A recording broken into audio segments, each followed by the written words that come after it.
Today's topic is pancreas. Now, pancreas, as we know, is a soft, finely lobulated, elongated exoendocrine organ. Exoendocrine because pancreatic juice is the exocrine part and hormones like insulin and glucagon is the endocrine part. So this is the soft part of pancreas. Now here, this is the spleen, this is pancreas, and here is duodenum. Now this organ lies more or less horizontally in the posterior abdominal wall. If you remember, then the structures that were forming the stomach bed lying on the posterior abdominal wall, pancreas was one of those structures, and the vertebral level is T12 to L3. Now in my body it is placed somewhat like this. This is a spleen, this is pancreas, and this is duodenum.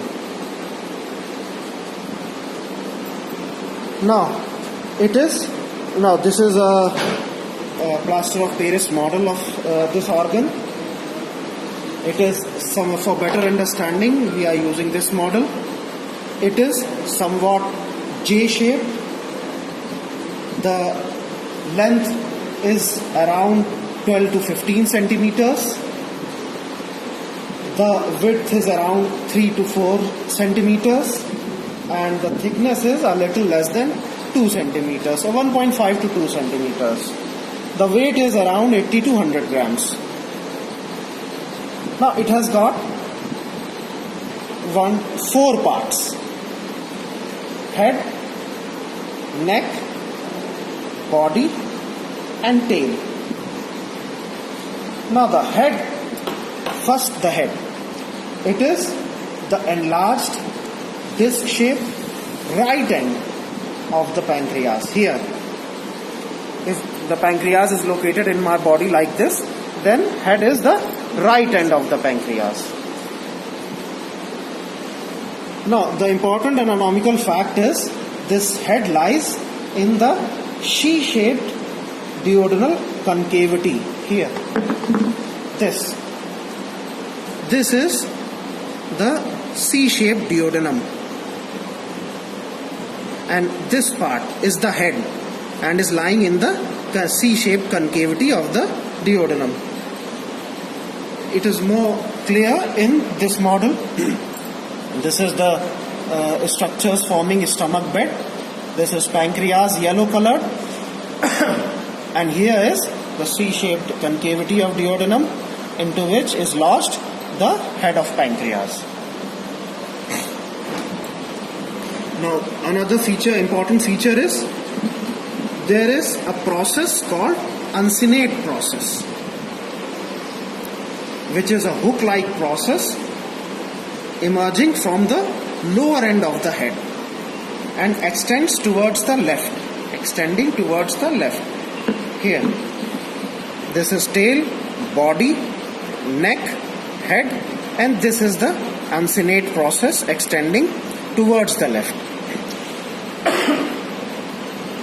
Now we come to the next part, which is the relations of this part.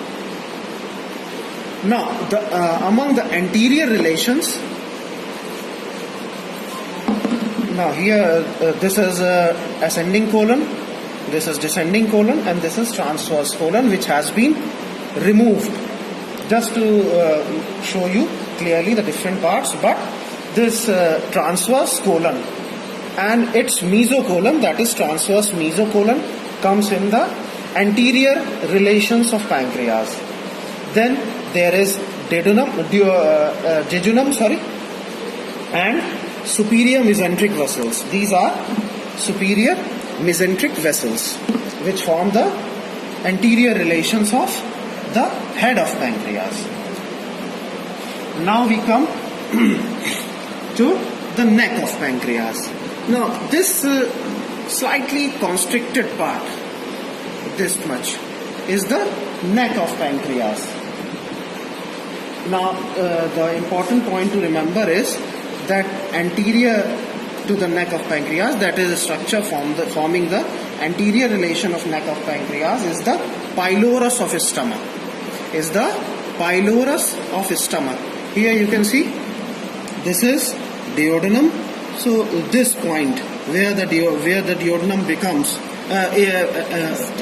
starts, proximal to this is the pylorus of stomach, which overlies or comes in the anterior relations of the neck of pancreas. Now another important anatomical fact is posterior relations.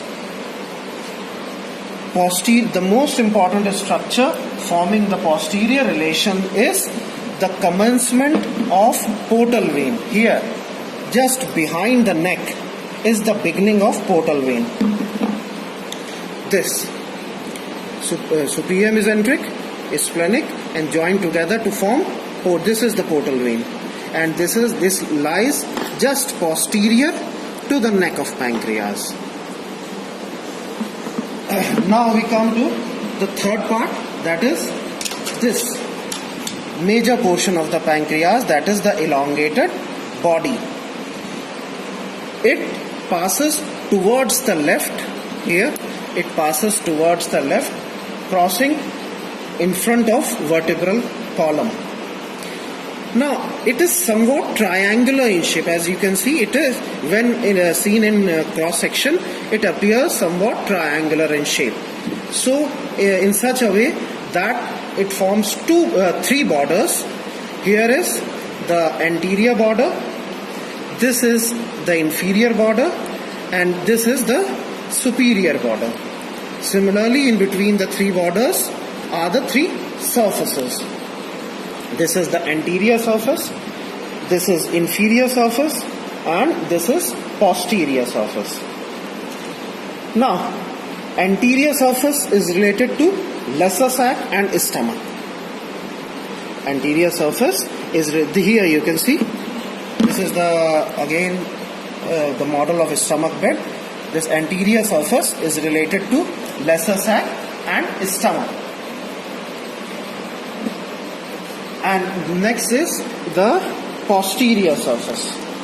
Now posterior surface, as you can see in this model, is related to the superior mesenteric vessels, and in this is the left kidney, left suprarenal gland, plus the splenic vein. Splenic vein, superior mesenteric vessels, left kidney, left suprarenal gland. Now we come to the last part of pancreas, that is the tail of pancreas. This. Now, as you can very clearly see in this soft part, the tail is lying in the lienorenal ligament. Now, another fact which I forgot to tell you, major portion of this organ, that is the pancreas, is retroperitoneal, that is lies behind the peritoneum. Major portion, except this part, that is the tail, which lies in the lienorenal ligament. Lino is spleen, renal is kidney. So the ligament which extends from the kidney to the spleen is known as lienorenal ligament, in which lies the tail of the pancreas. Now this tail is related to the visceral surface of a spleen. This is the visceral surface between the gastric and colic impression. Now we come to the ducts of pancreas. Now for ducts, you have to look at this model. Now there are two ducts in the pancreas. One is the major or main pancreatic duct of Wirsung, and the other is the accessory pancreatic duct of Santorini. Now here, this white colored line is the main pancreatic duct. It traverses the whole length of the gland begins at the tail, travels through the body, then at the neck it turns downwards and opens in the second part of duodenum on its posteromedial surface. And before opening, it is joined by this green colored structure, which is the bile duct, forming a hepatopancreatic ampulla of Vater, VATER, and then opens in the major duodenal papilla. Now the accessory pancreatic duct has not been shown rightly in this model. So for that you have to look at this diagram here. This was the main pancreatic duct, and the accessory pancreatic duct begins in the lower part of the head and runs upwards and crosses in front of the main pancreatic duct and opens again in the second part of duodenum on its posteromedial surface, but a little, that is 2 to 3 centimeters above the opening of the main pancreatic duct into the minor duodenal papilla. Now, another important point is, you can see these small white branches that are coming and joining the main duct. These are smaller ducts, and these smaller ducts and the main duct together form a pattern.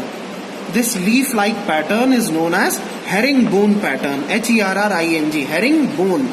The herring is a fish, and its bone looks somewhat like this. Now we come to the arterial supply. Now arterial supply, here you can see this is aorta. This thick red colored column is aorta. So arterial supply, the major arterial supply is derived from the splenic artery. Now this is the splenic artery running on the superior border of pancreas. Here you can very clearly see in this model, this is splenic artery, and it is a branch of celiac trunk, which is the largest branch of aorta. The aorta gives off celiac trunk, which gives off splenic artery, which forms the major blood supply of pancreas. The next is superior pancreatico-duodenal. For this you will have to again look at the textbook. Now this is superior pancreatico-duodenal artery, which is a branch of gastroduodenal artery, which in turn is the branch of celiac trunk. And the third part of blood supply is inferior pancreatico-duodenal artery. The inferior pancreatico-duodenal artery is a branch of superior mesenteric artery, which in turn is a branch of abdominal portion of aorta. Now regarding venous drainage, all these blood vessels have their corresponding veins, and all these veins ultimately drain into the portal vein. So this was about the gross anatomy. The one important clinical fact is, when there is CA head of pancreas, then this CA, as you all know, is abnormal growth. Then this abnormal growth in the head of pancreas, that is CA, compresses the bile duct, and this leads to obstructive jaundice. This fact is important. Thank you.